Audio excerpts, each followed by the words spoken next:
안녕하세요. 3학년 정치화법 26번째 디딤 영상 시간을 시작하겠습니다. 오늘은 저번 시간에 이어서 네 번째 문제에 대한 문제풀이를 마무리하고 계속 진행하도록 하겠습니다. 자, 저번 시간에 A국은 이건 단순 다수대표제라는 얘기 했었죠. 그 다음에 B국은 절대 다수대표제 중에서 결선투표제, C국은 절대 다수대표제 중에서 선호투표제를 의미한다는 얘기 했습니다. 1번 보겠습니다. A국은 B국보다 대통령을 선출하는데 시간이 많이 소요되었다. 단순 다수대표제가 가장 비용도 적게 들고 시간도 적게 되는 거죠. 그러니까 이 말은 틀렸습니다. B국은 A국보다 대통령 당선자의 대표성이 높아질 것이다. 맞는 얘기죠. 결선 투표제나 선호 투표제를 하는 것은 이러한 대표성을 높이는데 목적이 있는 거죠. 대표성이 높아진다는 것은 정당성이 높아지는 거고 국민의 동의와 지지를 더 많이 받는다라고 얘기할 수 있는 거죠. 자, 그러니까 2번이 정답입니다. 3번. C국은 A국보다 대통령 선거에서 사표가 더 많이 발생할 것이다 했는데 사표가 많이 발생하는 것은 바로 A국이 되겠죠. 그 다음에 B국과 C국은 대통령 선거에서 유권자의 총 투표 횟수가 동일하다. B국은 몇 번 투표하고 있나요? 한 번, 두 번 하고. C국은 자 여기 한 번 투표하면서 선호를 다 결정하는 거죠. 그러니까 여기는 한 번만 투표하는 겁니다. 그러니까 4번 틀렸습니다. 5번 A국이 단순 다수 대표제, B, C국이 절대 다수 대표제를 의미하는 거죠.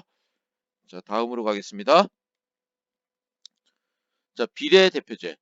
각 정당의 유효 득표 비율에 따라 의석을 배분하는 제도를 얘기하는 거고 대표 선출에 있어 유권자의 의사를 의회 의석에 정확하게 반영한다는 점에서 이 비례대표제의 의미가 있는 거죠. 우리나라는 정당 명부식 비례대표제를 실시하고 있고 이번 국회의원 선거에서는 준연동형 비례대표제를 시행했죠. 준연동형 비례대표제가 무엇인지는 그것은 수업 시간에 함께 간단하게 살펴보도록 하겠습니다. 자, 비례대표제의 장점을 보면 이거는 의회 의석에 유권자의 의사를 정확하게 반영한다고 그랬죠. 뭐가 줄어들까요? 그렇죠. 바로 사표가 줄어들 수 있고 정당의 득표율과 의석률을 최대한 일치시킬 수 있다. 다시 말하면은 과대 대표와 과소 대표의 현상을 없앨 수 있다. 그 다음에 국민의 다양한 의사가 그 세력에 비례하여 의회 구성에 반영된다. 라는 점을 들 수 있겠네요. 그 다음에 자, 비례대표제는 다수당보다는 소수당에게 유리한 거죠. 적은 어떤 득표를 받더라도 의회 진출할 가능성이 커지기 때문에 소수당의 의회 진출 가능성이 높아진다. 그 다음에 정당 중심 정치를 구현할 수 있다라는 장점이 있습니다. 그에 비해서 비례대표제는 선거 방식이 상대적으로 복잡하고 다양하다라는 거 이런 단점이 있고 작은 정당들이 너무 많이 생기면은 전국 불안정이 야기될 수 있다. 그 다음에 당선자가 국민 대표가 아닌 정당 대표로 전락할 수 있다. 그리고 후보자 선정 과정에서 부정부패가 발생할 가능성이 있다. 예를 들면 정당에서 그 명부를 만드는데 그 명부를 만드는 과정에서 이런 부정부패가 일어날 수 있다는 얘기죠. 자, 비례대표제의 단점까지 살펴봤습니다. 그러면은 우리나라의 선거제도에 대해서 살펴보도록 하겠습니다. 우리나라의 선거제도는 크게 세 가지로 나눌 수 있을 것 같아요. 대통령 선거, 국회의원 선거, 지방선거. 대통령 선거는 대선, 국회의원 선거는 총선이라고 하죠. 보통. 자, 대통령 선거는 전국 단위의 선거고 5년마다 국민의 직접 선거로 선출되고 득표한 숫자가 많은 사람이 과반수 여부에 관계없이 당선되는 거죠. 뭘까요? 그렇죠. 바로 단순 다수 대표제가 적용되고 있습니다. 그리고 국회의원 선거는 4년마다 국민의 직접 선거로 선출되고 두 부류가 있습니다. 자, 선거구가 있는 지역구 의원과 그 다음에 비례대표 의원. 이거는 자 지역구 의원은 우리나라 국회의원 선거는 소선거구제 하는 거죠. 그러니까 지역 그 선거구가 작은 규모, 작으면서 거기에 한 명을 뽑는 거죠. 그리고 이 한 명 당선된 사람은 과반수 여부에 관계없이 득표를 많이 하면은 당선이 되는 거죠. 바로 단순 다수대표제가 적용된다는 거.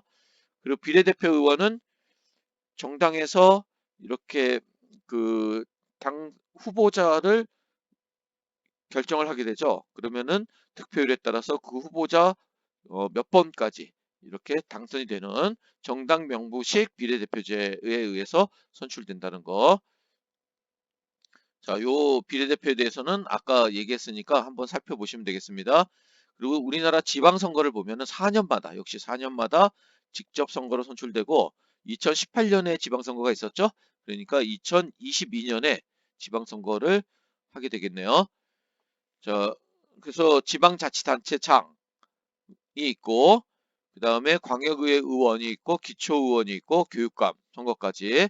지방자치단체 같은 경우에도 지역에 따라서, 지역의 규모에 따라서 두 부류로 나누죠. 특별시, 광역시, 그 다음에 도 단위가 바로 광역단위고, 그 다음에 그 밑에, 특별시 밑에는 구가 되겠죠. 그 다음에 도 밑에는 시나 군이 되겠죠. 이렇게 시, 군, 구, 이런 작은 단위가 기초 단위가 되겠습니다. 이렇게 광역단체장과 기초단체장을 선출하게 됐습니다. 자, 역시 단순 다수 대표제가 적용되고 우리나라는 3회 안에 연임이 가능하다. 이렇게 되어 있습니다. 그 다음에 광역의회 의원은 역시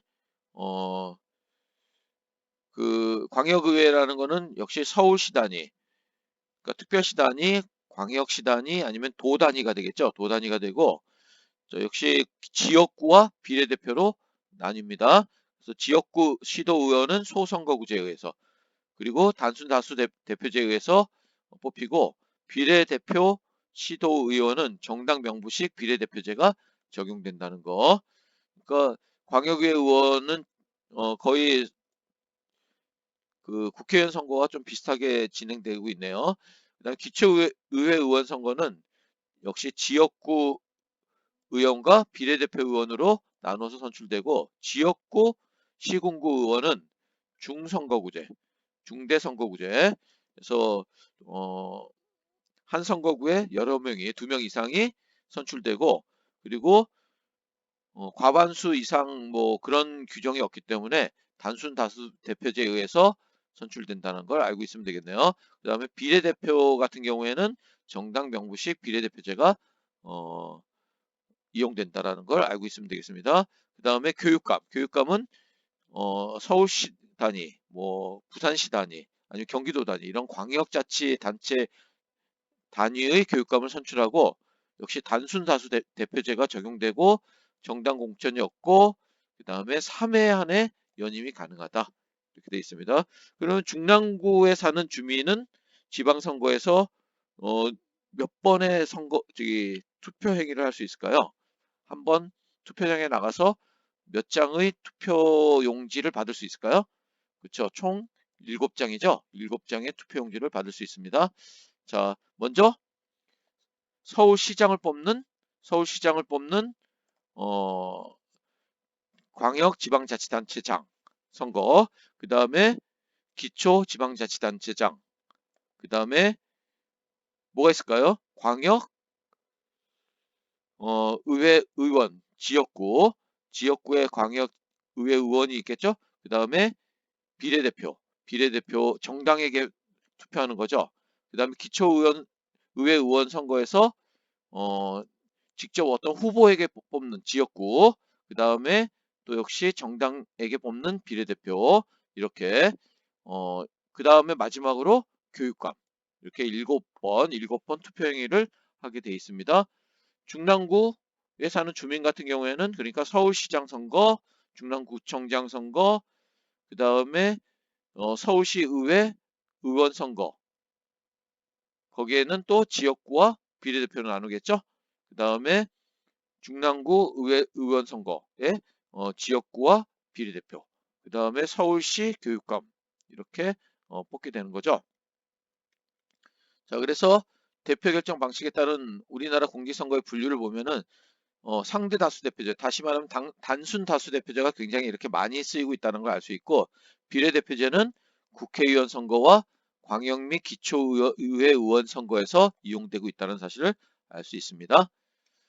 자, 공정한 선거를 위한 제도 이렇게 돼 있는데 자, 우리나라에서는 공정한 선거를 위해서 먼저 특정 정당이나 특정 인물에 유리하도록 선거구가 정해지는 것. 이걸 뭐라고 그러냐면은 게리맨더링이라고 합니다.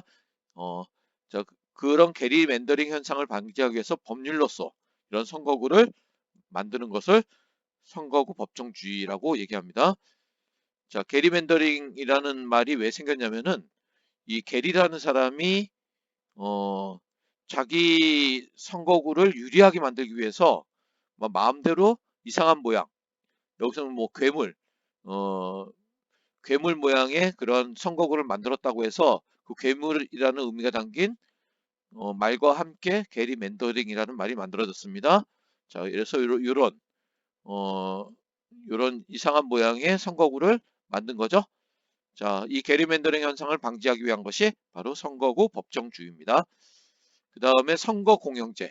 선거를 운영하고 관리하는 데 있어서 어떤 국가기관이 중립적인 그런 국가기관이 공신력 있게 관리해야 된다는 거죠. 선거 과정을 국가기관이 관리하고 선거 비용의 일부를 국가 또는 지방자치단체에서 부담하는 제도를 얘기합니다. 그래서 목적은 선거운동 기회의 균등한 보장과 선거 과열을 방지하고 그다음에 돈이 없는 사람도 좀 후보자로 나설 수 있는 기회를 제공할 수 있다는 점이죠. 자, 그다음에 선거관리위원회라는 기구를 두고 있죠. 정치적으로 중립적인 헌법상 독립기관이고 선거 공영제 원칙에 따라서 이런 어떤 선거 관리라든지 운영, 평상시 어떤 선거에 대한 홍보 이런 것들을 선거관리위원회에게 맡기고 있습니다. 자, 그 다음에 우리나라 선거제도의 문제점과 개선 방향을 보면은, 문제점을 보면은 너무 과다한 사표가 발생한다는 거. 왜 그러냐면은 우리나라는 대부분이 소선거구제, 국회의원 선거라든지 광역의회 의원 선거라든지 이런 소선거구제로 실시되고 있죠. 그래서 사표가 많이 발생하고 그리고 역시 상대 다수대표제 같은 말이 뭐죠? 단순 다수대표제가 되겠죠. 채택함에 따라서 사표가 많이 발생한다는 거. 그래서 어떤 문제가 발생할 수 있습니까? 그렇죠. 정당성이 부족할 수 있죠. 대표성이 낮아져서 정당성의 문제가 발생할 수 있다. 라는 얘기했습니다. 선거에 대한 낮은 관심도, 그래서 특히 대선보다는 국회의원 선거보다는 지방선거가 관심도가 낮아지죠. 또 지방선거에서 동시에 여러 개의 선거를 치름으로써 후보자 파악이 어려워서 선거의 관심도가 떨어질 수 있다라는 문제점이 있습니다. 그래서 해결 방안을 보면은 사표를 줄이고 당선자의 대표성을 높일 수 있도록 선거구제 개편에 대한 논의가 되고 있고, 그 다음에 선거에 대한 국민의 관심을 높일 수 있는 다양한 제도가 모색돼야 되고, 국민의 관심을 높일 수 있는 그런 정책들, 이런 것들이 선거 공약으로 나와야 되겠죠. 자, 이상 26번째 디딤 영상 시간을 마치고 나머지 내용은 26번째 디딤 영상의 별책으로 다시 올리도록 하겠습니다.